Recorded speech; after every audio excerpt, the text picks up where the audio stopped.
Another day, another blessing mga Marcy at Parsi. Ngayong araw nga pala naglaba ako ng mga uniform pati na nga rin ng mga damit namin. Bali inuna ko nga lang isang pa itong mga uniform ng mga bata. Halos nung isang araw nga lang ako naglaba ng mga damit pero eto napakarami ko na namang labahin at eto pa nga yung mga nilabhan ko hindi pa nga rin natutupi. Ewan ko ba sa lahat nga ng gawaing bahay ay eto talaga ang pinakaayaw ko. Mas okay pa nga sa akin maglaba ng maglaba kaysa nga magtupi ng magtupi. Kaso nga lang wala tayong no choice dahil wala namang ibang gagawa nito kundi nga tayo lang. Nauna ko na nga natupi yung damit namin mag-asawa, yung tinutupi ko rito ay yung mga damit na lang ng mga bata. Anyway, pagka nagtutupi nga pala ako ng terno ay ganito nga yung ginagawa ko. Yung short nga ay nilalagay ko dito sa loob ng damit saka ko nga tinutupi. Mas okay kasi pagka ganyan, less hassle na nga at hindi mo na kailangang hanapin yung kapares at magkasama na nga silang dalawa.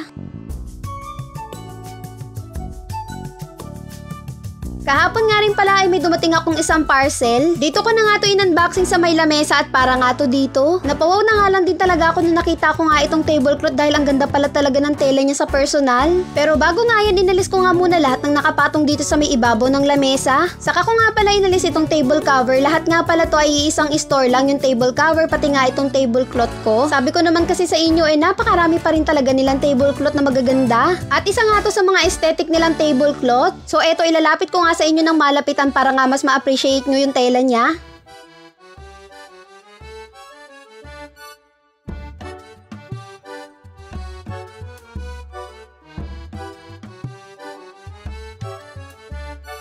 Ay nako mga Marcy at Parsi, kung makikita nyo nga lang talaga to sa personal mas maganda nga. At para nga mas lalong ma-appreciate nyo ay nilagay ko na nga rin dito sa lamesa.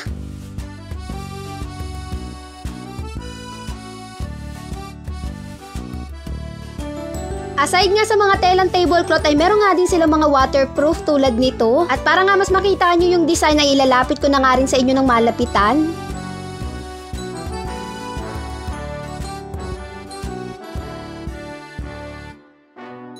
So eto nga pala yung likod niya at ganito nga siya kakapal. At para nga mas makita nyo kung gaano nga kaganda siya pag nasa lamesa na ay nilagay ko na nga rito sa lamesa namin. Lahat nga ng pinakita ko sa inyong tablecloth at saka table cover ay ma-order lang sa iisang store sa 319 Mall at yung link nga ilalagay ko sa may comment section. At pagkatapos nga namin kumain ng mga bata ay naghugas na nga rin ako ng mga kinainan namin. Kada maghuhugas nga ako pinupunasan ko lahat ng hinuhugasan ko bago ko nga ilagay sa mga lagayan. Metal kasi itong lagayan ko ng mga plato kaya naman pag nabasa nga may tendency ng mga lawang. Kaya nga ganito yung ginagawa ko, nagpupunas ako para nga maingatan. Isa na nga talaga sa favorite kong gawin itong ang paghuhugas dito sa kusina. Parang dito ko na nga lang lagi gustong tumambay sa may kusina. Though marami pa naman akong gustong ipadagdag dito tulad nga ng mga patungan kaso ngayon nga wala pa tayong budget. Gusto ko kasi magkaroon dito ng hanging shelves pero hopefully nga next year magkaroon na ako. Ngayong December kasi uunahin namin magka-sofa dahil yun nga yung request nyo. Isa pa gusto ko nga rin talaga ng bagong sofa bago nga magbagong taon. Pagkatapos nga sinunod ko naman linisan itong mga sapatos ng mga bata. Ang dumi na nga rin talaga at hindi na nga kaaya-ayang tignan. Nakakatuwa nga kasi ang lambot nitong i-coco brush. Ang sarap niyang ipanlinis sa mga sapatos. Pero dapat talaga yung sapatos nga lang ni Gia yung lilinisan ko. Pero nakita ko nga itong sapatos ni Sena na marumi na rin kaya naman sinama ko na nga.